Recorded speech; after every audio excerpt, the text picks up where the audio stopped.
dia, pessoal. Bom dia. Estamos todos reunidos novamente. Agora vamos abrir assim, com todo mundo junto. Bom dia. Bom dia a todos. É uma alegria estar aqui, né? Coisa boa. Bom dia para todos, viu? Bom dia a todos. Uma manhã muito abençoada. Bom dia, turminha. Bom dia, bom dia. Um beijinho muito carinhoso para todos. Bom dia, turminha. Que Jesus abençoe. Um abraço, um carinho muito grande a todos vocês. Sejam bem-vindos. Bom dia, seu Fausto. Bom dia a todos. Bem-vindos a essa quarta-feira maravilhosa, cheia de alegria. Vamos fazer a harmonização musical. Nada te perturbe, nada te espante, tudo passa, só Deus não muda, a paciência tudo alcança, nada te falta com Deus no coração, só Deus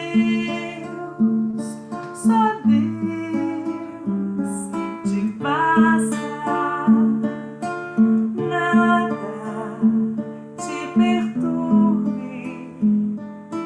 nada te espante, tudo passa, só Deus não muda, a paciência tudo alcança, nada te falta com Deus no coração, só Deus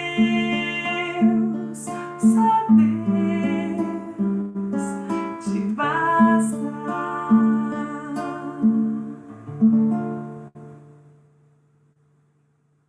Ô, Valdemar, tá bom, meu amigo?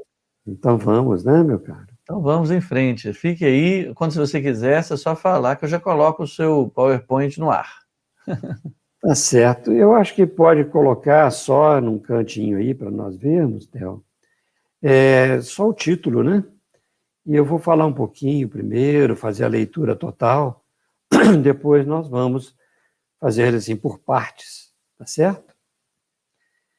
Primeiramente, meus amigos, né? Uma alegria nós estarmos de volta nessas quartas-feiras, nesta oportunidade da gente trocar ideias sobre tão grandes lições que o Evangelho nos traz e que Emmanuel tão divinamente fornece para nós os materiais para que nós possamos compreender melhor. Este capítulo, que é o 6 do livro Vinha de Luz, nós vamos ler todo e depois vamos trabalhar um pouco cada questão. Mas ele traz este título Multidões e, como o Fausto já colocou para nós, né, esta passagem de Marcos, que está no Evangelho de Marcos, capítulo 8, versículo 2, tenho compaixão da multidão. Emmanuel diz o seguinte: os espíritos verdadeiramente educados representam em todos os tempos grandes devedores à multidão. Raros homens, no entanto, compreendem esse imperativo das leis espirituais. Em geral, o mordomo das possibilidades terrestres, meramente instruído na cultura do mundo, esquiva-se da massa comum ao invés de ajudá-la. Explora-lhe as paixões, mantém-lhe a ignorância e costuma roubar-lhe o ensejo de progresso. Traça leis para que ela pague os impostos mais pesados, cria guerras de extermínio em que deva concorrer com os mais elevados títulos de sangue. O sacerdócio organizado quase sempre impõe-lhe sombras, enquanto a filosofia, a ciência, lhe oferecem sorrisos escarnecedores. Em todos os tempos e situações políticas contra o povo, com escassos amigos, em todos os tempos e situações políticas, conta o povo com escassos amigos e adversários em legiões. Acima de todas as possibilidades humanas, entretanto, a multidão dispõe do divino amigo. Jesus prossegue trabalhando. Ele que passou no planeta entre pescadores e proletários, aleijados e cegos, cansados e mães aflitas, volta-se para a turba sofredora e alimenta-lhe a esperança, como naquele momento da multiplicação dos pães. Lembra-te, meu amigo, de que és parte integrante da multidão terrestre. O Senhor observa o que fazes. Não roubes o pão da vida. Procura multiplicá-lo. É isso, meus amigos. Esta leitura, né, o Fausto já também nos falou que está dentro daquela multiplicação de pães, e ele já contextualizou para nós onde que estava esta multidão. E quando Jesus falou, tenho compaixão da multidão, porque já há 3 dias que eles estão comigo e não tenho que comer. E fala sobre essa multiplicação. E esta multiplicação é um dos milagres que mais tem assim intrigado e comentado, né? Aqueles que procuram comentar os evangelhos. E alimentado, ao mesmo tempo, muitas zombarias, não é isso? Principalmente aos incrédulos. Nós, às vezes, não nos damos ao trabalho de verificar o sentido alegórico, para que este sentido alegórico, né, possa penetrar na nossa alma de forma a nos trazer um ensino moral. Mas ficamos muitas vezes ao pé da letra e fica, às vezes, também com cara de um conto muito infantil, que é uma multiplicação de pães. Agora, a maioria das pessoas sérias, né, elas veem essas narrativas, embora de uma forma diferente daquela que ordinariamente vemos. Temos uma parábola em que se compara o alimento espiritual da alma ao alimento do corpo. Nós podemos perceber nela mais do que uma simples figura e admitir, na realidade, né, um fato material. Um fato material sem que seja necessário o prodígio, de buscar o prodígio da multiplicação em si. Vamos nos lembrar o seguinte: nós passamos até este momento uma hora aqui, nessas nossas interpretações, com o Fausto, com a nossa amiga Alda, percebendo o carinho e essas vibrações que trazem esses momentos. Agora, imaginemos nós na multidão com Jesus. Essa uma hora que passou, para nós parece que foi 2 minutos, 3 minutos, sei lá. Imaginemos agora nós perante Jesus, com o seu magnetismo e com aquela palavra que alimenta a alma de todos nós. Não tem fome. Ninguém percebe a hora de comer. Eu falei com a Alda, nós poderíamos ficar aqui um tempão, ela falando para nós. Por quê? Porque vai nos alimentando a alma e nós nos sentimos saciados da fome do saber, da fome da paz, e esquecemos muitas vezes até mesmo desta fome material. Por isso, não precisamos de prodígios. Basta que nós nos alimentemos dessas palavras, poderosas bastante para cativar a atenção de uma multidão imensa. Então, aquilo que é bom nós vamos aproveitando de forma maravilhosa. E ficamos aqui muito tempo, às vezes, conversando, olhando, tendo aquele papo gostoso, edificante, e nós esquecemos, às vezes, até das nossas refeições. Não é isso que acontece? Então, não precisamos de ficar pensando no prodígio, foi ou não foi, foi ou não foi.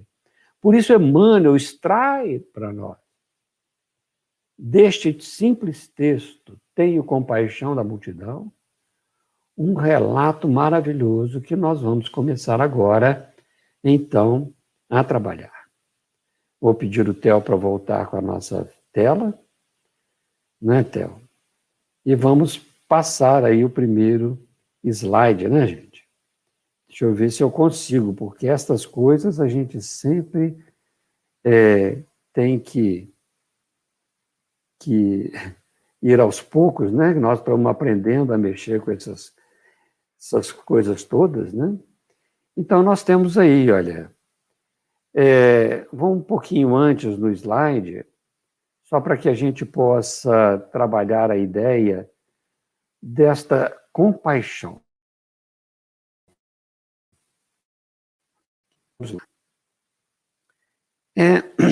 Voltemos a nossa vista nesse momento, vamos pensar para o alto, imaginamos Jesus desta forma, vendo a multidão. Vendo a multidão terrena hoje, faminta desse pão espiritual, dessa necessidade de espiritualização. Vamos tentar ver Jesus assim olhando para nós e o que ele diria para nós.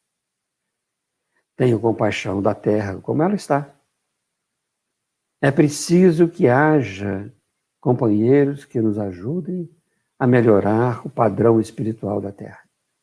Da terra como um todo, do planeta, melhorando naturalmente as pessoas. E isso ele vai traduzir nesta própria parábola que ele nos trouxe. A compaixão, então, tem que ser interpretada de uma forma correta. Porque compaixão pode ser mal interpretada. Compaixão pode ser interpretada como compadecer, sofrer junto. E ninguém quer isso, muito menos Jesus. Jesus não quer sofrer junto, ele quer quer que nós saiamos do sofrimento. Aliás, cultivamos muitas vezes mais o sofrimento de Jesus do que o seu amor pela humanidade. A paixão do Cristo é muito mais festejada, entre aspas, seu sofrimento, a cruz, etc., na humanidade de uma forma geral, do que as suas lições que fazem o indivíduo crescer este reino dos céus que está dentro de si mesmo. Então, nós temos absoluta necessidade de modificar esta visão. Ao invés de rebaixar Jesus ao nosso sofrimento, elevarmos o nosso padrão para que nós possamos ter a felicidade que ele nos proporciona. Por isso ele diz, tenho compaixão da multidão. E aí nós temos que ver compaixão como virtude. Jesus é a virtude por excelência. Então, é uma virtude contrária aos vícios da indiferença, da dureza, da crueldade, da frieza, secura de coração, insensibilidade. É isso que ele está nos convidando. Quando ele fala, tenho compaixão da multidão, ele está dizendo para nós, ajude-nos, porque como encarnados nós podemos ajudar. Nós estamos na multidão para ajudar e aprender com a multidão. É um princípio de inter-relação para que todos saiam enriquecidos. Então, Emmanuel vai nos trazendo, então, este primeiro item que ele vai falar para nós. os espíritos verdadeiramente educados representam em todos os tempos grandes devedores à multidão. Eles representam, não são devedores. Por que não são devedores? Porque uns ajudam os outros. E se eles já se educaram, se esses espíritos verdadeiramente educados já sentiram, por isso sentem compaixão da multidão, pela situação da multidão, são os enviados divinos para auxiliar o progresso da humanidade, da comunidade, da sociedade. Esses são aqueles que representam, por exemplo, os pais e mães abnegados, que orientam seus filhos no caminho do bem, que muitas vezes traduzem de forma a alimentar esse com o pouco que tem. Quantos pães tendes? 7. E uns poucos peixinhos. O que tendes para dar, pais e mães, que possam levar os filhos neste caminho do bem? Outros filhos que auxiliam os pais idosos, já incapacitados, doentes, que não têm capacidade mais para até mesmo se sustentar. São esses filhos abnegados, carinhosos, que sustentam os pais nesse sentido. Homens e mulheres que se dedicam à educação, ao acolhimento dos necessitados de toda a ordem. São aqueles que se dão à multidão para que ela possa, na realidade, recebendo o carinho, ela possa, na realidade, se restabelecer, elevar-se no sentido moral. Por isso, Emmanuel diz que raramente, ele vai nos dizer, raramente são os homens, raros são os homens, no entanto, que compreendem este imperativo das leis espirituais. E ele continua dizendo, são os mordomos, né, das possibilidades terrestres, meramente instruído na cultura do mundo, e esquiva-se da massa comum ao invés de ajudá-la. Então, nós vemos na atualidade, né, que existe muita diferença, e Alda já nos falou sobre isso, entre a instrução e a educação. Veja, instruído na cultura do mundo, esquiva-se da massa comum ao invés de ajudá-la. Então, aqui Emmanuel chama atenção para nós disso. Instrução é uma coisa, educação é outra. Raros homens são educados, mas muitos são instruídos. Aquele que recebeu instrução, é instruído cultura, formação profissional, intelectual, né? Instruído, às vezes, nas doutrinas, nas filosofias do mundo. Instruídos, quer dizer, aquilo que vem de fora para dentro, levar para dentro. Aquilo que o mundo pode nos dar nas escolas, até mesmo aqui, nas nossas reflexões. Nós estamos nos instruindo, porque a educação é aquilo que sai de dentro para fora. Aquele que aproveita a instrução para extrair o melhor de si, de dentro para fora, criando hábitos de formação do caráter, que na realidade exige esforço e muito esforço próprio, e é exclusivamente por esforço pessoal.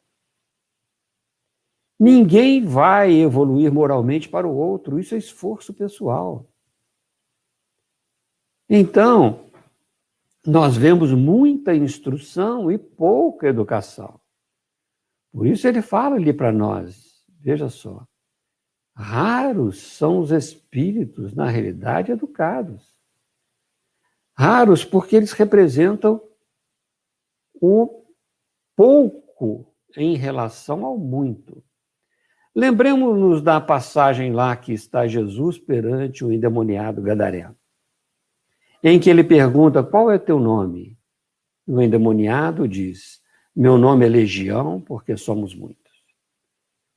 Vamos colocar isso daí numa situação em que nós vamos ver o bem, Jesus, a representação fiel de todo o bem existente, de todas as virtudes, e a legião, a multidão de erros, de vícios, representando o mal. No mundo ainda temos essa grande diferença entre o bem ser muito pouco e o mal ser muito. Estamos num mundo em que os espíritos imperfeitos, como somos todos nós, mas alguns jamais idealizando situações melhores de uma regeneração, nós estamos convivendo com esta situação do bem e do mal, o bem sendo um pouco menor do que o mal. Mas, veja só, o bem maior vem do alto, vem da extrema bondade do nosso Senhor e da extrema confiança que nós devemos ter em Deus, porque Deus não quer o mal de ninguém. O mal é coisa dos homens, o bem é de Deus. Então, nós temos muito mais bem do que mal, na realidade. Aliás, o mal já é um bem, porque nós vamos tirar do mal o bem que ele pode produzir. Não é isso? O bem de cada um. Aquilo que nos faz, por exemplo, entender. Nós temos aqui Emmanuel nos dizendo que o instruído apenas explora a paixão das multidões, as paixões das multidões. Os vícios de toda a natureza, morais, físicos, para o seu enriquecimento, para desfrutar dos bens da terra de forma abusiva, no gozo da inutilidade que a riqueza pode permitir. Veja, isso é explorar as paixões. Porque enquanto mais nós exploramos as viciações, mais nós nos enriquecemos no mundo. Nós nos enriquecemos em César, né? E aí fica mais difícil de nós nos lembrarmos de enriquecermos em Deus. É o que nós precisamos de nos ter mais atenção para isso. Então, explorar as paixões da multidão, explorar os vícios, ou nos identificarmos com os vícios naturais, com os vícios morais e os vícios físicos, nós estamos, na realidade, da mesma forma, ajudando a esta exploração.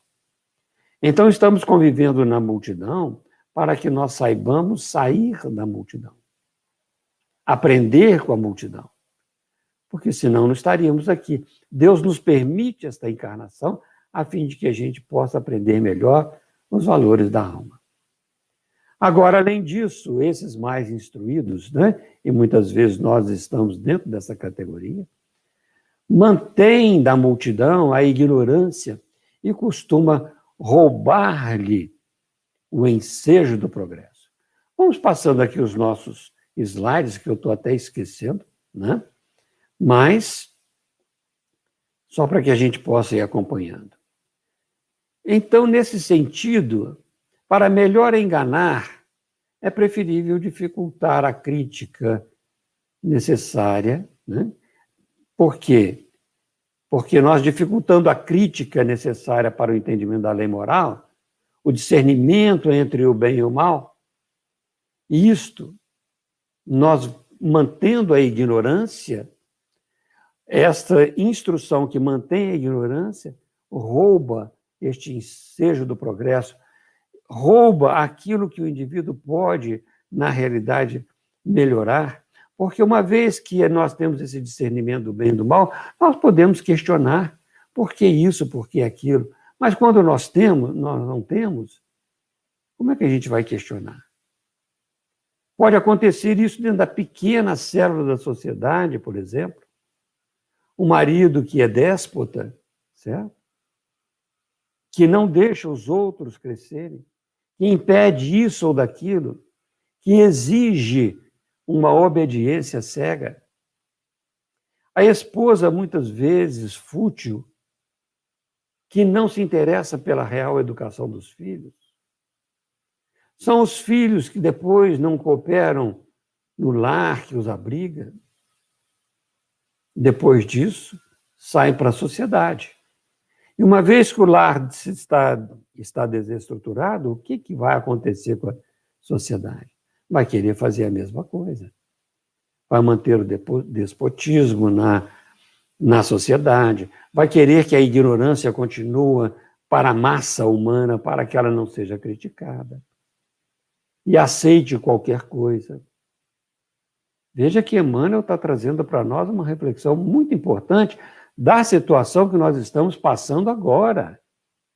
Quanta exploração que existe pela ignorância daquilo, né, pela nossa ignorância. Então, aqueles que querem realmente manter esta ignorância estão aproveitando do momento para desvios de toda a natureza. Não é isso? Outros, que assim traça leis para que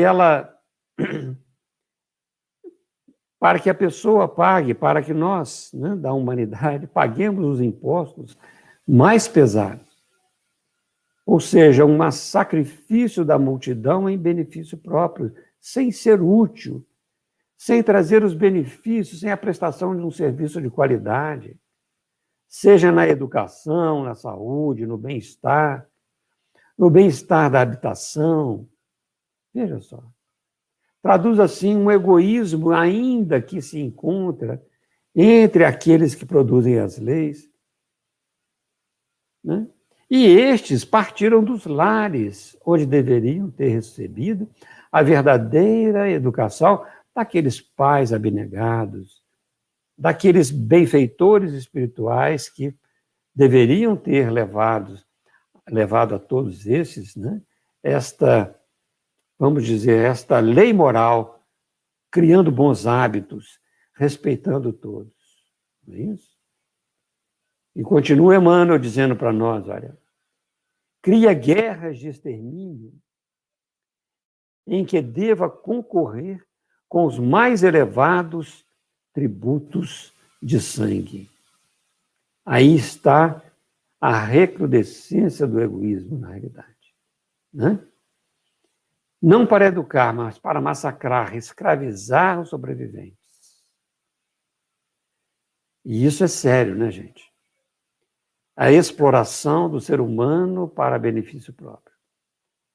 A exploração dos povos mais pobres. Veja quanto o nosso mundo está precisando da educação, porque a instrução nós temos.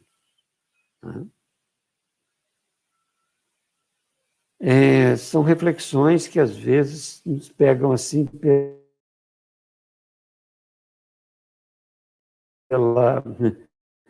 né? Emmanuel vai dizer ainda para nós aqui, olha. Vamos lá. O sacerdócio organizado quase sempre impõe-lhe sombras, enquanto a filosofia e a ciência lhe oferecem sorrisos escarnecedores. É um caso sério esse, né? Isso temos que não, visto proliferar esta fé cega, sem discernimento, apenas com promessas de felicidade terrena, o céu na terra, ou então de terror espiritual, o inferno após a morte. Não por amor a Deus, mas por temor a Deus. Temos que desenvolver em nós mesmos e aqueles que convivem conosco a autonomia. Esta autonomia, né, para que nós possamos não necessitar de ninguém entre nós e Deus. Nós temos que ter essa certeza que Deus está em nós e nós estamos em Deus. Jesus diz, eu estou no Pai e o Pai está em mim. Aquele que está em mim está no Pai. Veja, nós estamos trabalhando esta autonomia, porque Jesus foi este representante fiel de Deus na Terra. Então, quando nós deixamos crescer em nós este espírito crístico, nós estamos, na realidade, nos aproximando de Deus. Cada vez mais. E Ele está em nós. Então, não temos intermediários entre Deus e nós.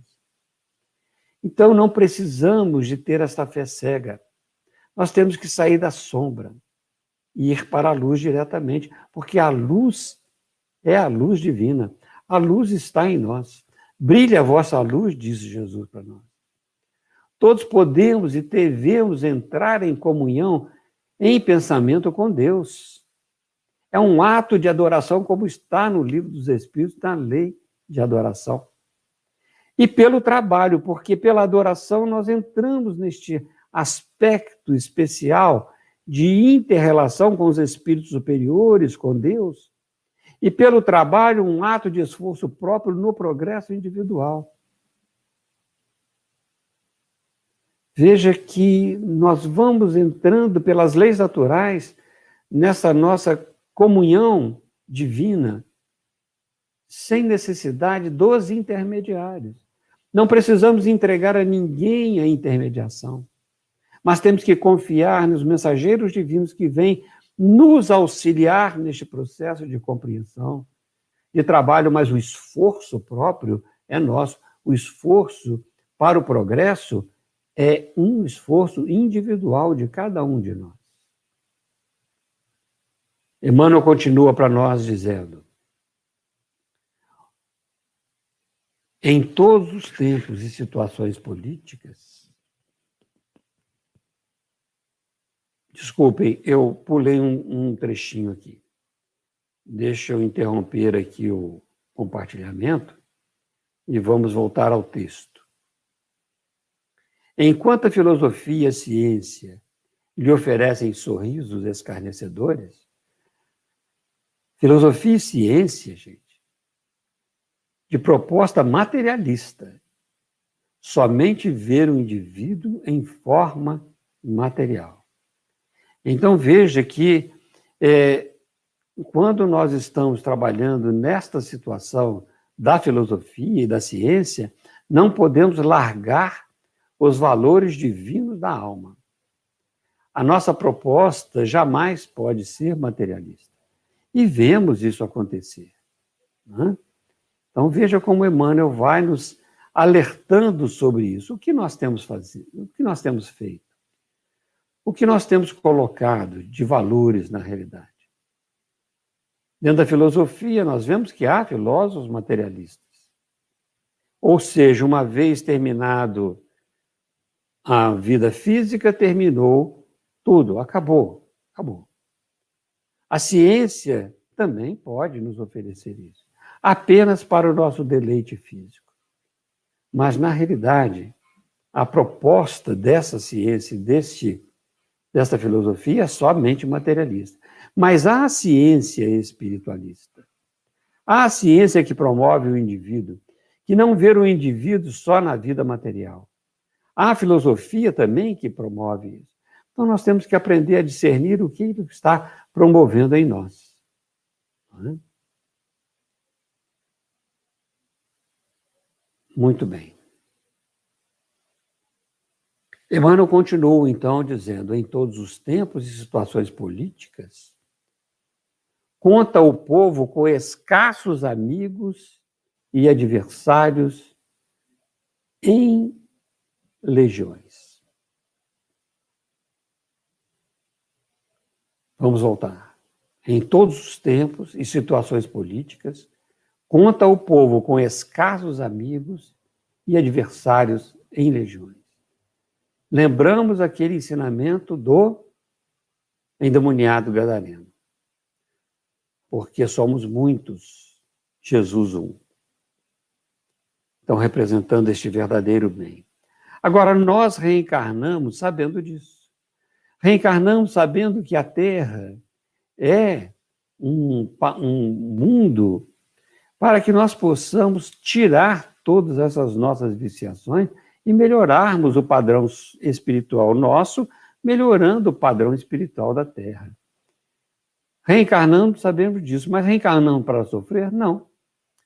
Nós reencarnamos para que possamos ser os escassos amigos servidores do Cristo, do bem, da verdade, para que possamos progredir e auxiliar o progresso. Essa é a nossa missão. Então, Emmanuel continua acima de todas as possibilidades humanas, entretanto, a multidão dispõe do divino amigo. Jesus prossegue trabalhando.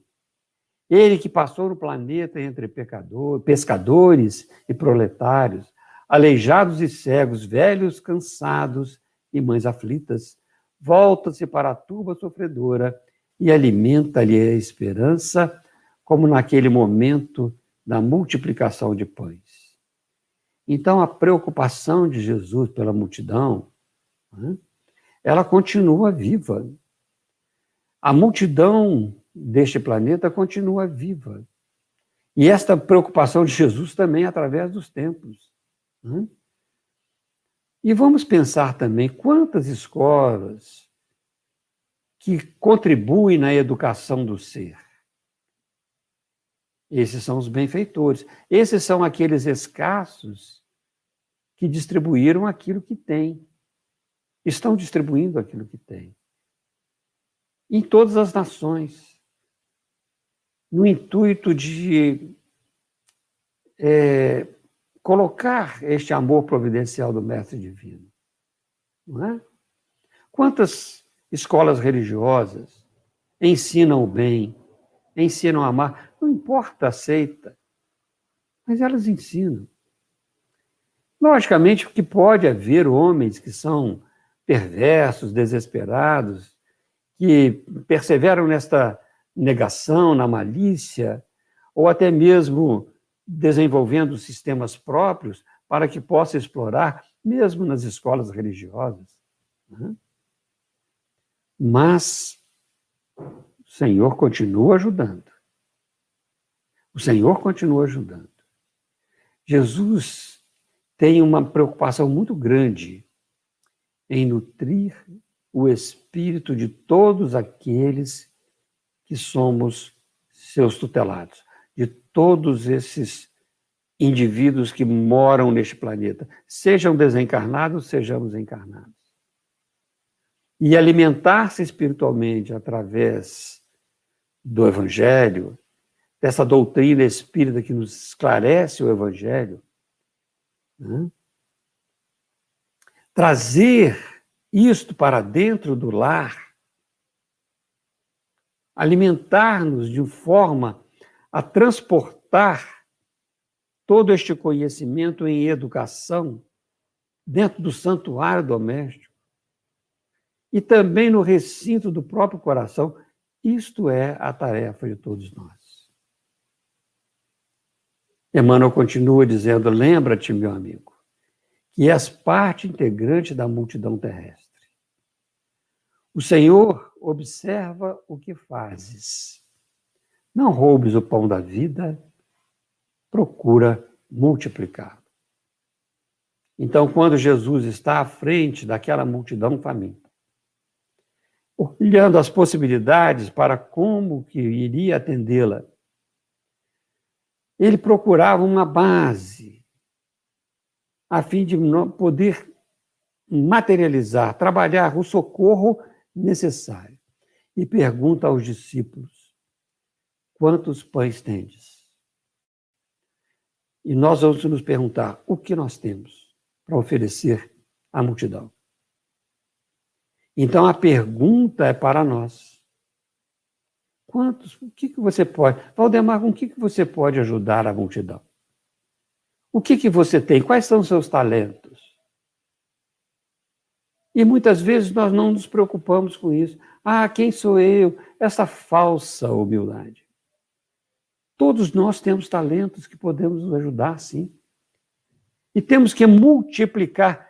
Por isso que ele diz ali, Emmanuel, não roubes o pão da vida, procura multiplicá-los. É o talento que nós não podemos enterrar. Então, O mestre nos auxilia, mas ele pede que nós sejamos aqueles que possamos representá-lo e auxiliar da mesma forma.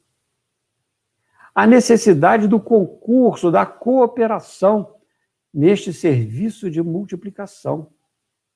E não simplesmente só de assimilação das benesses, mas de nós fazermos a nossa parte na cooperação com Cristo. Seria possível Jesus edificar o reino de Deus sem a cooperação dos homens? Não. Porque ele já se edificou. E o reino de Deus, como está dentro de nós, tem que ser edificado por cada um de nós. Então, há necessidade dessa nossa cooperação. Em si, para ele não precisa de nós. Nós precisamos uns dos outros e precisamos do Cristo. Ele já passou por todas as suas fases evolutivas. É um espírito puro. E nós estamos caminhando neste processo. Mas ele conta com a nossa colaboração para que nós possamos edificar este reino dos céus dentro dos nossos corações. Tenho compaixão da multidão. Tenho compaixão nesse sentido. Não tenho indiferença, não tenho frieza, não tenho, né, nada que é o inverso da compaixão. Muito pelo contrário. Tenho compaixão da multidão. E nós temos que absorver este ensinamento, colocando o que nós temos e ter também esta compaixão da multidão. Multidão que nós podemos atender, dentro dos nossos limites, dentro das nossas possibilidades. Tenho compaixão. É infinita a bondade de Deus, meus amigos. É infinita a bondade do Senhor Jesus. Mas algo deve surgir dentro de nós, em nosso favor, que é a cooperação, o trabalho, a edificação de um terreno, de uma terra melhor, de um sistema melhor, de nos tornarmos úteis à sociedade, porque aí nós estamos combatendo o egoísmo, de ver as nossas próprias necessidades, nós estamos combatendo o orgulho, e assim por diante nós vamos identificando tudo aquilo que precisamos de edificar, na realidade, as virtudes. Então, lembrando esta última frase, não roubes o pão da vida. Observa o que faz, porque o Senhor observa, procura multiplicar o pão da vida. Este pão que alimenta a alma, façamos a nossa parte. Muito bem, meu caro amigo Theo. As reflexões iniciais estão aí, né? Nossa, que beleza, que coisa boa. Eu estou especialmente lembrando da diferença que você estabeleceu, que eu acho fantástica, entre compaixão e compadecer-se. Compadecer é querer focar O sofrimento. no sofrimento. E compaixão é querer que o sofrimento seja superado, que ele cesse na superação, que é diferente, né?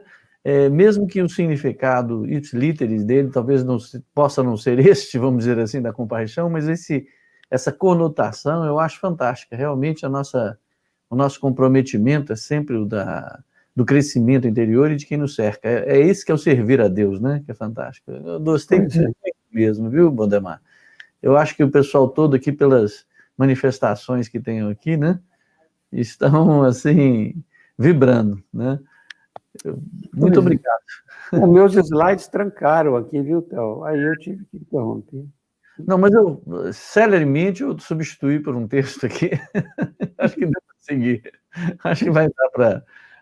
Acho que ninguém perdeu nada, Estava importante, nós estávamos muito envolvidos com a sua fala, estava muito bom. Muito obrigado, viu, Valdemar? Eu vou pedir, então, assim, que eu vou deixar... Primeiro, eu que agradeço, né, meu amigo? Porque eu acho que o mais beneficiado somos nós, né? Somos todos nós, de fato, certo? aqui, nós podendo trabalhar, isso é muito bom. Porque isso me faz refletir muito em mim, né? As Sim. minhas necessidades e tudo, né? Carta para 2, também acho isso. Dizem, tem uma palavra que diz que, no magistério, que diz que o professor é o que mais aprende quando se envolve naquilo que ele procura entender. Não que tenhamos aqui uma posição de professores, mas de uns catalisadores do entendimento, né? Isso. Os expositores da ideia. Né? Isso, exatamente. Fomentadores, né? E por isso, esse compromisso nos faz nos envolver bastante, nós somos bem beneficiados. Sem contar também, né, Valdemar, que nesse meio tempo a equipe do Dr. Bittencourt que passa entre todos nós, toda essa equipe maravilhosa, e todo mundo que está junto nesse tratamento. Isso é muito bom também, né? Isso é fundamental. Eu vou deixá-lo, então, mais uma vez, Valdemar, e peço que você faça a oração final. Ao término, eu encerro a transmissão, agradecendo a presença de todo mundo, e lembrando que quarta que vem estaremos juntos mais uma vez, tá bom? Um grande abraço, gente. Grande abraço, Pedro. Então, meus amigos, vamos nos lembrar das primeiras palavras que nós começamos. Vamos elevar o nosso pensamento e pensar em Jesus, como Ele está nos olhando. Pedir a Ele, com todo o coração de nossa...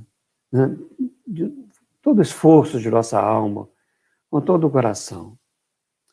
Abençoa-nos, Senhor. Abençoa-nos com o seu amor. A todos nós que estamos na Terra, neste processo nosso de crescimento espiritual. Dê-nos força e coragem, Senhor, para empreendermos a edificação do reino de paz em nossos corações. Sabemos que os desafios são grandes, mas que a sua proteção e que os seus mensageiros estão sempre conosco, nos auxiliando, nos direcionando para que possamos sempre seguir o melhor caminho.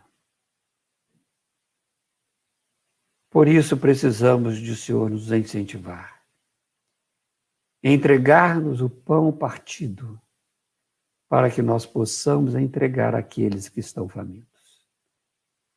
Não só do corpo, mas muito mais da alma. Dê-nos força para continuarmos neste trabalho, junto desta equipe maravilhosa que nos acolhe, nesta casa de Manuel Felipe Santiago, junto a esses companheiros espirituais, Dr. Bittencourt, e os demais companheiros, demais espíritos bons desta equipe maravilhosa que atende a todos nós de corações abertos para este atendimento. Obrigado a Alda, ao Fausto, ao Theo, a Kátia, a Patrícia, que estiveram conosco, colocando este momento de reflexão tão importante para todos nós nesta telinha que está sendo responsável por levar o Evangelho do Senhor a muitos lugares que nem imaginamos. Obrigado, Senhor, pela oportunidade. Muito obrigado.